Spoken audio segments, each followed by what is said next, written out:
로마서 7장 21절, 8장 2절까지 봉독합니다. 그러므로 내가 한 법을 깨달았노니 곧 선을 행하기 원하는 나에게 악이 함께 있는 것이로다. 내 속사람으로는 하나님의 법을 즐거워하되 내 지체 속에서 한 다른 법이 내 마음의 법과 싸워 내 지체 속에 있는 죄의 법으로 나를 사로잡는 것을 보는도다. 오라 나는 곤고한 사람이로다. 이 사망의 몸에서 누가 나를 건져내랴. 우리 주 예수 그리스도로 말미암아 하나님께 감사하리로다. 그런즉 내 자신이 마음으로는 하나님의 법을, 육신으로는 죄의 법을 섬기노라. 아멘. 그러므로 이제 그리스도 예수 안에 있는 자에게는 결코 정죄함이 없나니 이는 그리스도 예수 안에 있는 생명의 성령의 법이 죄와 사망의 법에서 너를 해방하였음이라. 아멘. 바울 속에 큰 싸움이 보입니다.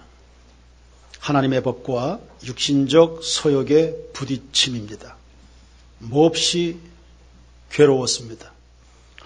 이 고통의 정체는 죄책감입니다.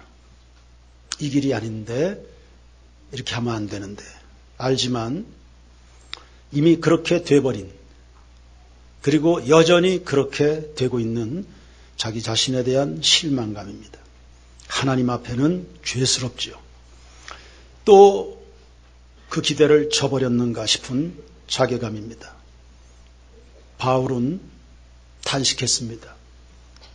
오호라 나는 곤고한 사람이로다. 누가 나를 이 사망의 몸에서 건져낼 것인가. 벗어버리고 싶지만 되지 않는데 나를 좀 누가 건져내주면 좋겠다. 사람이 이 정도 되면 아주 힘듭니다. 이 괴로움이 방치되면 심각한 정신병적 증상으로 발전합니다. 벗어나야 됩니다. 이 눌림 이겨야 됩니다. 이 일이 얼마나 힘든 것인지 멀쩡한 탤런트 하나 자살해서 죽는 거 보십시오. 피할 길이 있는데 피할 길을 모르니, 피할 수 있는데 방법을 모르니, 피난처를 모르니 인생을 스스로 마감해버리는 겁니다. 바울은 벗었습니다. 25절에 주 예수 그리스도로 말미암아 하나님께 감사하리로다. 예수 그리스도로 말미암아 감사하리로다. 방금 전만 해도 고통스러웠습니다. 그 고통이 감사로 바뀝니다. 그 중간에 누가 계십니까? 그리스도 예수가 계십니다. 8장 2절도 또 나옵니다. 그리스도 예수 안에 있는 생명의 성령의 법이 너를 해방하였다. 오늘 여러분들에겐 어떤 싸움이 있을까요? 어떤 것에 눌리고 있습니까? 바울의 그 예수 그리스도를 힘입어 새롭게 되기를 축원합니다. 마가복음 7장 29절에 수로보니게 여인이 등장합니다. 딸이 귀신에게 잡혀 있습니다. 어디에서도 도움을 받을 길이 없었습니다. 그래서 예수님께 달려나와 호소했습니다. 저를 불쌍히 여겨주십시오. 율법의 기준으로는 사랑받을 자격, 도움받을 자격이 없는 여인입니다. 그러나 예수님의 십자가 아래에서 사랑받지 못할 죄인은 하나도 없는 줄로 믿습니다. 그 사랑, 그 은혜, 그 능력이 그 여인을, 그 가정을, 그 딸을 구원해 주셨습니다. 요한복음 5장 9절에 베데스다 연못가에 많은 병자가 운집해 있습니다. 그중 38년 된 병자를 예수님이 주목하셨습니다. 많은 문제를 안고 살아가는 사람들, 그 가운데 예수님이 행하시는데 그 병자 앞에 발걸음을 멈춘 겁니다. 오늘도 은혜 받아야 사는 사람들, 여러분 앞에 주님이 서 계시기를 축원합니다. 여러분에게 관심 가져주시기를 축원합니다. 예수님이 그 병자를 일으키셨습니다. 네 자리를 들고 걸어가라. 그 말씀 한마디로 그 인생이 새로워졌습니다. 수많은 세월 그를 괴롭혔던 고질적인 문제에서 노임을 받게 됐습니다. 누가복음 19장 9절에 삭개오가 나옵니다. 재물에 노예됐던 사람입니다. 돈이라면 신앙도 체면도 생각하지 않는 사람입니다. 그러나 양심의 호소는 피해갈 수 없었습니다. 괴로웠습니다. 결국 예수님께 나와 도움을 요청했지요. 예수님의 원포인트 상담이었습니다. 재물은 쥐는 게 답이 아니라 풀어놓는 게 항복이다. 한 가지를 배우면서 그 인생도 새로워진 겁니다. 막달라 마리아는 음란에 잡혔었습니다. 누가복음 8장 20절에 7 귀신이 그를 붙잡았다 했습니다. 자기 의지로 어떻게 할 수 없는 노릇입니다. 인생 밑바닥에서 몸부림칩니다. 그때 거지 같은 자기 인생, 거지꼴로 살아가는 자기 인생, 그래도 사랑해 주시는 예수님의 시선에 잡히게 됐습니다. 주님의 사랑에 붙들리니 음란이 떠나가게 되고 귀신도 떠나가게 됐는 줄로 믿습니다. 그를 붙잡은 귀신이 7이든지 70이든지 상관없다. 주님의 사랑과 성령에 붙잡히면 새 사람 되는 것입니다. 베드로는 로마에 대한 적개심에 불탔던 열혈 청년이었습니다.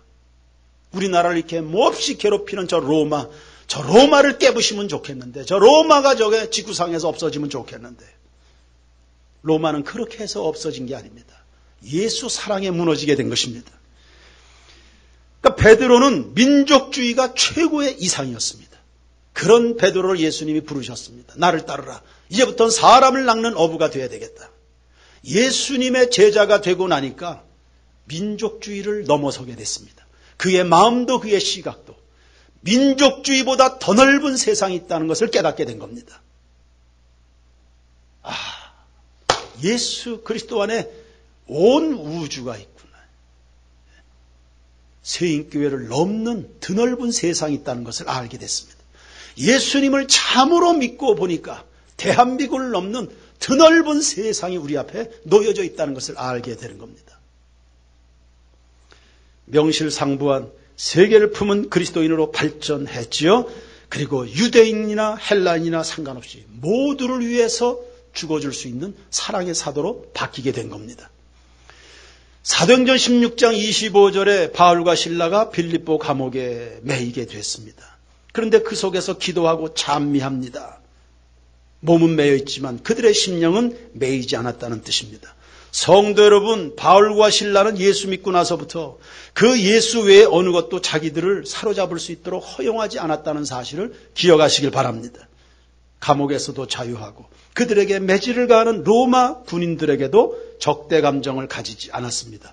어떻게 그럴 수 있을까? 그 속에 예수가 계시니까요. 찬송했습니다. 주님의 뜻이 있음을 믿었습니다. 그리고 그 믿음대로 됐습니다. 옥토에 지진하고 매인 것이 다 풀어지게 됐습니다. 오늘날 우리에게 시사하는 바가 아주 큽니다.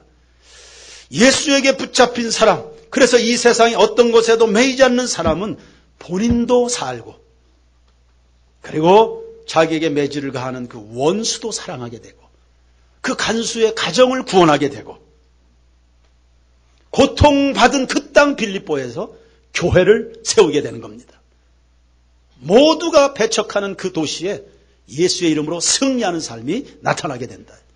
여러분을 오늘날 사로잡고 있는 것은 누구일까요? 무엇일까요? 여러분 보십시오. 온갖 종류의 매임과 눌림이 찾아왔습니다. 그러나 이 모든 것을 벗어버리는 능력은 예수 이름 안에 있었다는 사실입니다. 능력의 이름 예수, 치유의 이름 예수, 자유 주시는 그 능력의 이름 예수, 생명 주시는 예수, 이 예수가 여러분의 주님이시기를 축원합니다. 나열한 사람들의 경우를 보세요. 지독한 고통이지 않습니까? 해결 불가능의 상황입니다. 인생 다 밑바닥입니다. 누구도 가능성을 논할 수 없는 상황입니다. 그런데 예수님은 다 바꿔버린 겁니다. 아멘 하시기 바랍니다. 그 예수가 여러분도 새롭게 해 주실 줄로 믿습니다. 그를 찾는 모든 이들, 그의 이름을 부르는 사람들, 그 앞에 엎드려 경배하는 사람, 주는 그리스도시요 살아계신 하나님의 아들입니다. 특별히 나의 주님, 나의 하나님의 아들이십니다. 고백하게 될 때 그 인생의 자유가 찾아오게 되는 겁니다. 주 예수를 믿으라. 누구를 믿으라?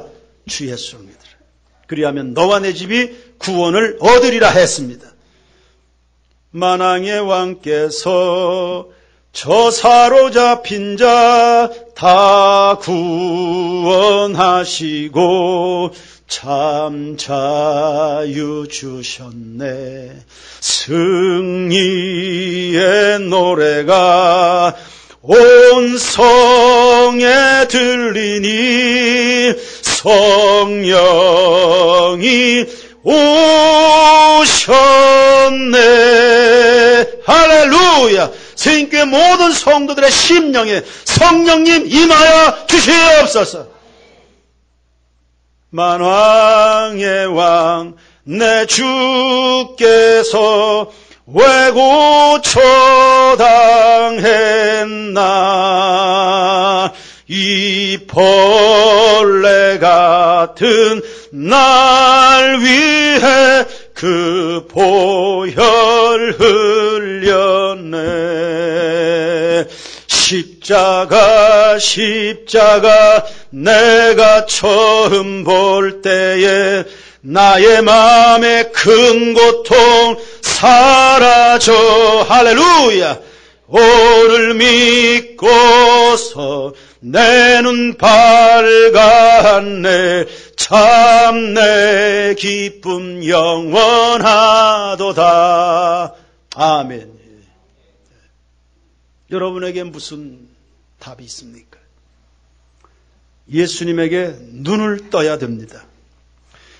예인건축사무소 소장인 이효진 자매 이야기입니다. 40대 초중반의 여자 집사입니다. 생후 18개월째 펄펄 끓는 주전자에 거꾸로 박히면서 얼굴에 3도 화상을 입었습니다. 다 죽는 줄 알았습니다. 그러나 주님의 뜻이 있어서 살아났습니다. 살아나긴 하지만 어떻게 삽니까? 그 얼굴로.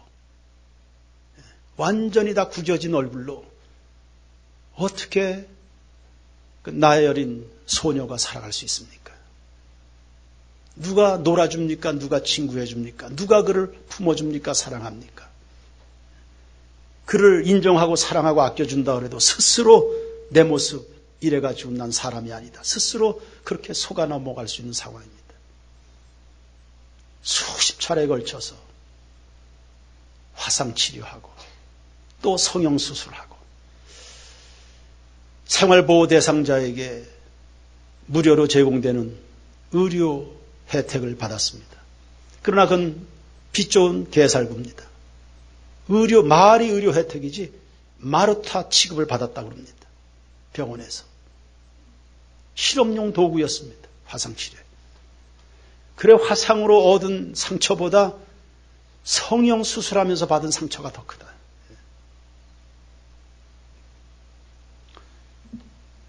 살 생각이 없습니다. 조금도 살 생각 없습니다. 죽고 싶은 생각, 어떻게 죽을까? 청년 나이가 됐을 때 수면제 배갈을 모았습니다. 여기저기 약국 다니면서 배갈을 모아서 죽으려고 한 입에 틀어넣었습니다. 하나님의 뜻이 있었습니다. 생사여탈권은 하나님에게 있는 줄로 믿습니다. 또 살려주셨습니다. 수면제 먹고 병원에 누워있는데 엄마가 간호하다가 옆에서 이런 이야기 하는 겁니다. 효진아, 너 죽으면 엄마도 죽는다. 너 없으면 나도 없다. 네가 있으니 내가 있다. 엄마의 그 한마디가 절망 속에 살던 이 효진 자매의 인생을 깬 겁니다. 아, 이 벌레 같은 흉측한 얼굴에 이런 나를 사랑하는 이가 있구나. 자기 생명처럼 아껴주는 그 누군가가 있구나. 내가 사랑받고 있었네 라는 사실에 눈을 뜨게 된 겁니다. 그렇다면 내가 살아야지. 여러분, 사랑이 묘약인 줄로 믿습니다. 그렇다면 내가 살아야지. 내가 살아야지. 살아갈 의지가 발동하게 됐습니다. 그런데 자기를 위한 삶은 아니었습니다. 내가 산다면 이제는 나를 저렇게 사랑하는 엄마를 위해서 내가 살아야 되겠다. 이런 생각을 하게 된 겁니다. 조금 더 시간이 지나서 그 사랑이 예수님의 사랑이었다는 것을 비로소 깨닫게 됩니다. 이 세상에서 사람들 간에 주고받는 사랑, 그거 다 예수 사랑 흉내내는 거거든요. 사랑은 주님에게서부터 시작이 되는 겁니다. 주님의 보좌에서부터 생명수가 흐릅니까? 사랑은 하늘나라에서 오는 것입니다. 어머니의 그 사랑이 주님의 사랑이었다. 눈으로 볼 수 없고 확인할 수 없는 그분의 사랑이 엄마의 그 한마디를 통해서, 엄마의 그 심장을 통해서 나에게 전달됐다는 것을 알게 됐습니다. 그 인생이 새로워졌습니다. 얼굴은 과거에 그 일그러진 얼굴 그대로지만 예수가 그 심령에 찾아온 다음에 그의 인생은 완전히 다른 생애가 됐습니다. 부끄러웠던 그 얼굴, 죽고 싶었던, 감추고 싶었던 그 얼굴이 이제 자랑스러운 얼굴로, 주님의 은혜 머금은 얼굴로 바뀌어지고 온 사람들 앞에 간증하면서요. 그리고 유명 아파트의 인테리어 디자인을 다 이 자매가 하게 되고 아주 유명한 건축사 소장으로 거듭나고 하나님께서 귀하게 쓰이는, 그렇게 사용하시는 자매로 새로워지게 된 겁니다. 주님의 시편 119편 18절, 내 눈을 열어 주의 법에 기이한 것을 보게 하옵소서. 주의 법이 뭡니까? 주의 법이 뭡니까? 주의 법이 뭡니까? 날마다 여러분 묵상하는 이 주의 법이 뭡니까? 주의 법은 사랑의 법입니다. 벌레만도 못한 나를 주님이 사랑하신다는 메시지가 성경입니다. 그러니 주의 법, 성경이 열렸다는 말은 하나님의 사랑에 대해서 눈이 열렸다는 뜻입니다. 주의 법에 기이한 것을 보게 하옵소서. 뭐가 기이합니까? 뭐가 기가 막힌 사건입니까? 나를 사랑해 주는 분이 계시다는 게 놀랍지 않습니까? 사랑받을 자격이 아닌데, 인생을 힘있게 살아갈 수 있는 사람이 아닌데, 내가 지금 살고 있다, 내가 사랑받고 있다, 이게 기이한 거 아닙니까? 이거 기적인 줄로 믿습니다. 이것에 대해서 눈을 뜨는 사람들입니다. 여러분에게 이 눈을 하나님이 열어주시기를 축원합니다. 죄는 회개하십시오. 죄는 모든 사람을 다 죽입니다. 죄의 싹은 뭐라고요? 사망이라. 죄는 다 죽이는 겁니다. 사람 다 죽입니다. 탤런트 죽이는 거 보십시오. 멀쩡한 탤런트가요. 다 죽입니다. 이 사랑의 법을 그가 알았다면, 이 사랑의 법을 알았다면, 죄는 부끄러운 거지요. 한없이 부끄러운 거지요. 그 죄인을 비난하고 정죄하는 사람은 수두룩하지만 피해자만 불쌍한가요? 죄 짓는 사람이 얼마나 불쌍합니까? 누가 더 고통스러울 겁니까? 그 죄인을, 실패한 사람을, 넘어진 사람을, 윤리 도덕적으로 다 파괴된 그 사람을 마음에 품고 불쌍히 여겨서 축복 기도해 주는 사람이 얼마나 될까요? 그러나 주님의 사랑은 허다한 죄를 덮는 줄로 믿습니다. 죄인의 피난처는 예수님이십니다. 요한일서 1장 9절입니다. 만일 너희가 너희 죄를 자복하면 그는 미쁘시고 의로우사 그 모든 죄를 사하시고 모든 불의에서 우리를 깨끗게 하신다 했습니다. 죄를 지을수록 도망가고 인생을 스스로 결단하는 게 아닙니다. 주님께 달려오시길 바랍니다. 예수의 날개 그늘 아래 피하시길 바랍니다. 새롭게 될 줄로 믿습니다. 주님 앞에 쓰임받는 이 벌레 같은, 이 걸레 같은 그 인생이요. 주님 앞에 쓰임받는 존귀한 빛나는 인생이 될 줄로 믿습니다. 미움에서도 자유하십시오. 죄는 회개함으로 벗어날 수 있고 미움은 사랑으로 극복될 수 있는 겁니다. 로마서 12장 14절에 너희를 박해하는 자를 축복하라. 축복하고 저주하지 말아라. 아무에게도 악을 악으로 갚지 말고 모든 사람 앞에서 선한 일을 도모해라. 할 수 있거든 너희로서는 모든 사람과 더불어 화목하라 했습니다. 미워할 권리는 없습니다. 어느 누구에게도 하나님은 미워할 권리를 주신 법이 없습니다. 미워하지 마십시오. 우리는 사랑할 책임이 있고요. 용서할 권리가 주어져 있는 줄로 믿습니다. 당신은 사랑받기 위해 태어난 사람. 맞습니까? 다 사랑받기 위해 태어난 사람입니다. 그 사랑받기 위해 태어난 사람이 여러분의 자녀만이라고 생각하지 마십시오. 아이고 예뻐라 내 새끼, 쪽쪽쪽쪽쪽쪽. 아이고 이뻐라 내 새끼. 이 세상에서 사랑받아야 될 자격 있는 사람이 여러분의 자녀만이라고 생각하지 마십시오.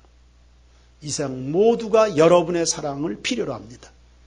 그 사랑을 흘려보내시기를 바랍니다. 입장 바꾸어 놓고 생각해 보십시오. 누군가 여러분을 죽도록 미워하면 좋겠습니까? 입장 바꾸어서 생각해 보십시다. 쫓아다니면서 그냥 뒤에서 험담하고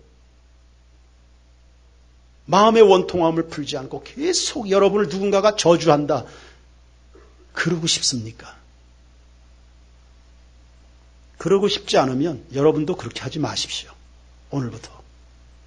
이 설교를 듣는 이 순간부터 그렇게 하지 마십시오. 또 이렇게도 생각을 해보세요. 내가 그래도 사람들 축복하면서 사는 게 좋지. 내가 누군가를 미워하면서 산다. 그러고 싶어요? 그러고 싶지 않잖아요. 하지 마세요. 하지 마세요. 아멘 하시기 바랍니다. 그러고 싶지 않은데 왜 그러고 삽니까? 하지 마세요. 오늘부터. 그런 삶을 끝내버리시기 바랍니다.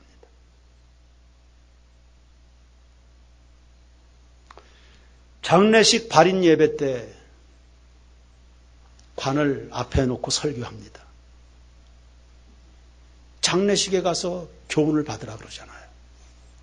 앞에 관을 놓고 설교합니다. 다 이렇게 될 건데. 결국 다 이렇게 될 건데. 사람들은 막 살려고 발버둥 치는데 사실은 죽으려고 사는 것인지를 잘 모르는 것 같습니다. 목숨은 죽으면 끝입니다. 그러나 사랑은 영원한 것입니다. 결국 이렇게 될 건데. 결국 이렇게 될 건데요.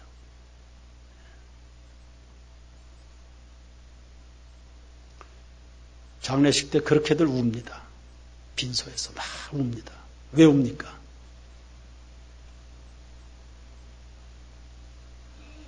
살아있을 때 좀 더 잘할 걸. 이 양반에게 좀 잘할 걸. 지나간 주간에도 교회 장례식이 있었습니다. 아버지 돌아가셨습니다. 어머니가 제 앞에서 다 웁니다. 55년을 함께 살았다.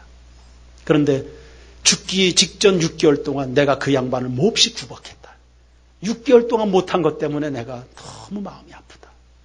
천국에 가면 그 양반을 만날 수 있을까? 이 찬양을 부르면, 이 노래를 부르면 내가 그 양반을 만날 수 있을까? 그러면서 제 앞에서 찬양을 부릅니다.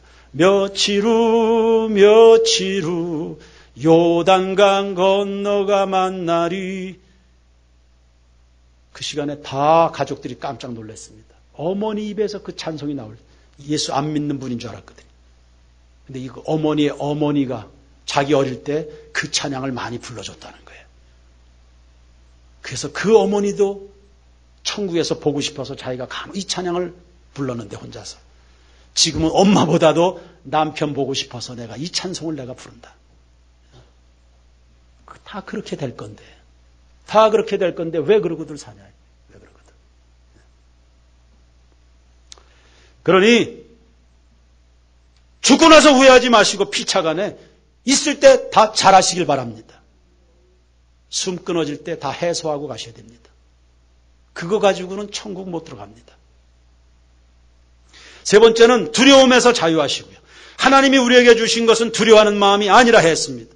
아니요. 더 정확하게 말하면 하나님은 여러분 태어날 때부터 여러분 앞에 두려워할 만한 것을 놓아두신 적이 없습니다. 이것에 깨닫게 되길 바랍니다. 바로 이 부분에 주의 법에 귀한 것들에 대한 깨달음이 있기를 여러분 축원합니다. 여러분 앞에 걱정할 것, 불안한 것 이런 거 놓아두신 적이 없어요. 없습니다. 여러분 혼자 겁나고 불안하고 염려하고 그렇게 하는 거예요.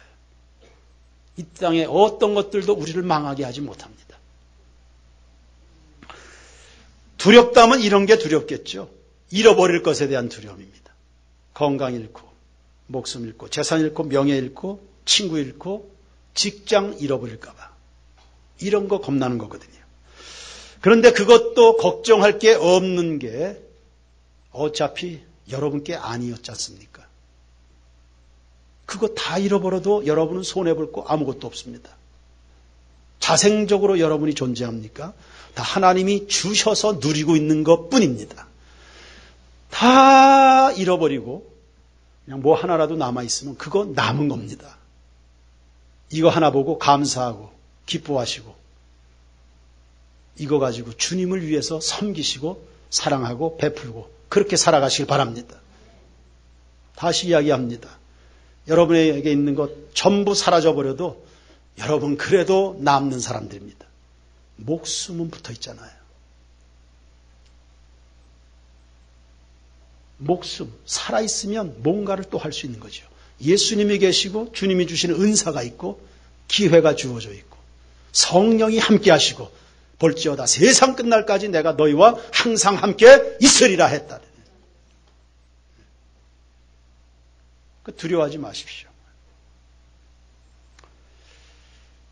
너희는 먼저 하나님의 나라와 그 일을 구하라. 그리하면 이 모든 것을 너희에게 더하시리라. 그러니까 잃어버릴까? 이거 잃어버리면 어떡하나? 그거 지키려고 그렇게 발버둥 치지 마십시오. 있는 것으로 누리시길 바랍니다. 필요하면 더 주시고 하나님의 나라와 의를 꿈꾸며 삶을 불사르면 엄청난 공급이 하나님으로부터 주어지게 되는 겁니다. 이 사람은 아는 사람이구나. 주님의 법을 아는 사람이구나. 살아가는 방식을 아는 사람이구나. 내 마음을 이해하는 사람이구나. 너는 참 쓸 때가 있다. 그러니 거기에 하나님이 부어주시는 거지. 이 인생을 여러분 모두가 살아가십시오. 그래 자연스럽게 우리는 탐욕에서 노임받을 수 있습니다. 욕심이 잉태한 즉 죄를 낳고 죄가 장성한 즉 사망에 이른다 했습니다. 사람들 우스워요. 정말 어리석습니다. 살려고 버둥버둥 애를 쓰는데 계속 죽을 길로 갑니다. 그 죽을 길이 뭐예요? 욕심입니다. 욕심이 잉태하면 죄가 되고 죄가 발전하면 죽는다. 살려고 그러면서 계속 그 죽을 길로 가는 겁니다. 배운 사람들도 저만 하면 알만한 사람인데 저렇게 분별력이 없는가 싶을 만큼 답답하고 참 어리석어요.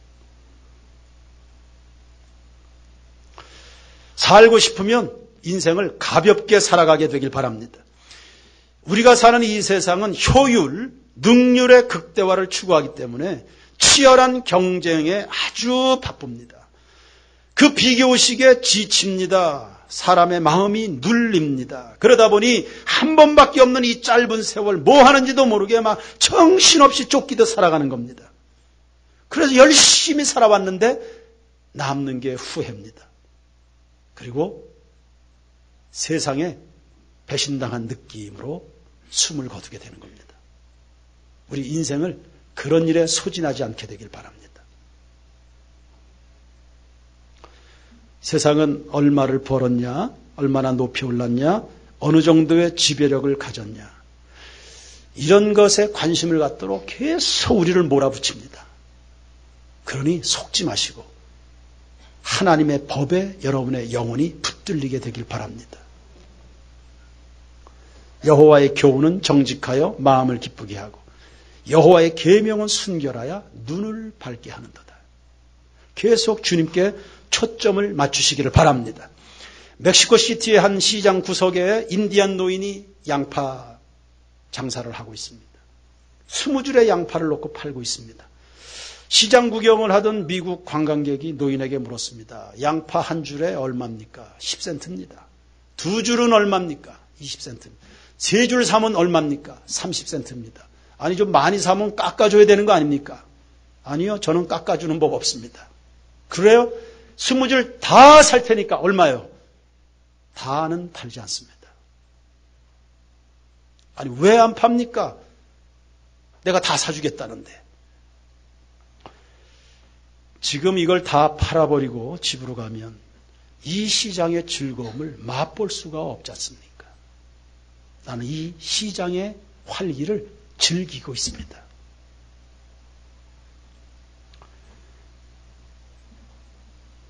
초라한 노인인 듯 싶었는데요. 그의 목적은 장사하는 게 목적이 아니었습니다. 하나님이 허락하신 삶의 현장에서 그분의 은혜를 누리고 기뻐하고 만끽하는 겁니다. 그 행복 뺏기고 싶지 않은 겁니다. 여러분, 우리는 왜 태어났습니까? 여러분, 왜 삽니까? 지금 40, 50년, 60년, 70년 인생을 뭘 바라보고 살아왔습니까? 나는 오늘도 왜 목회를 하고 있을까요? 우리가 끝없이 던져야 될 질문입니다. 내가 왜 사는 거냐 도대체.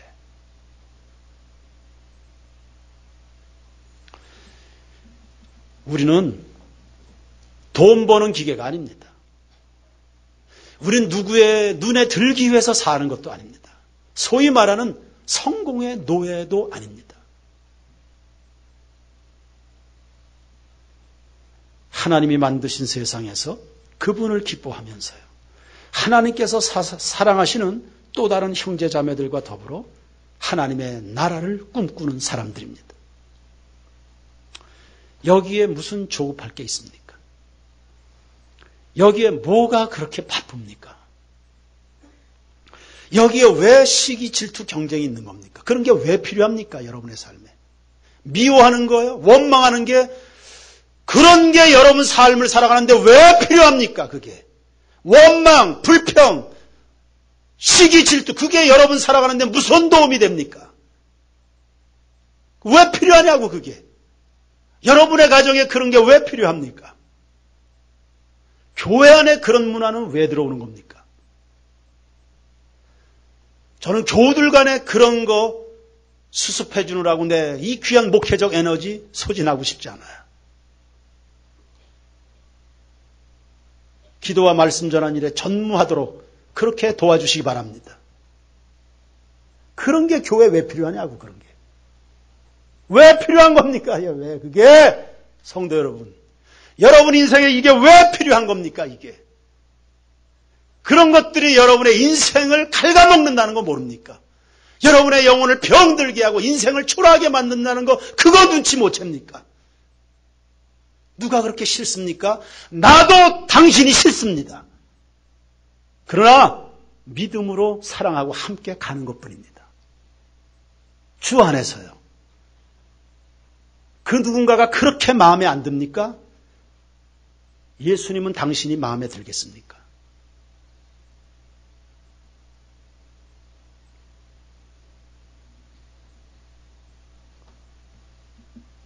비난, 소외되는 거, 소외시키는 거 그런 게 왜 필요하냐고 인생 사는데. 그런 게 왜 필요하냐고.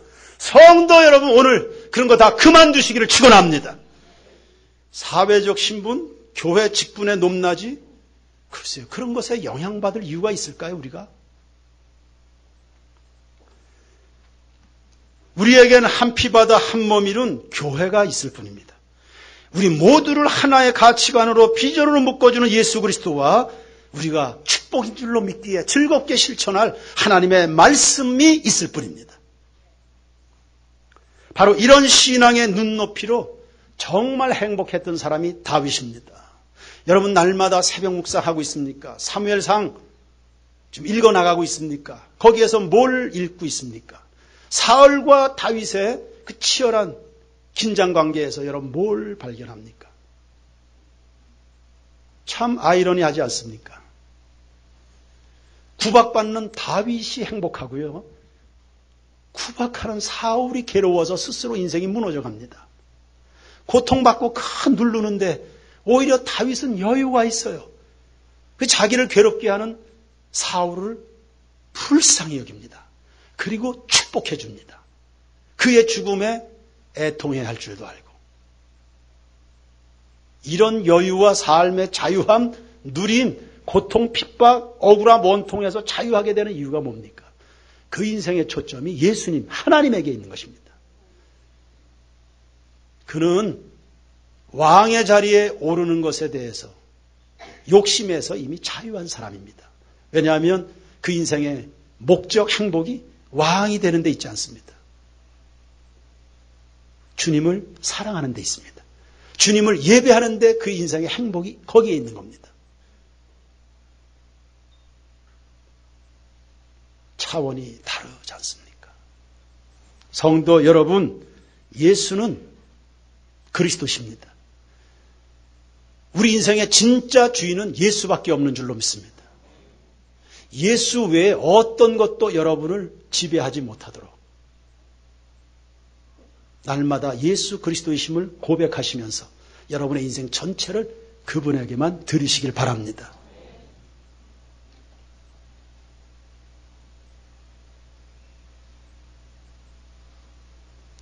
God bless you. 행복하시길 바랍니다. 찬양하겠습니다. 185장.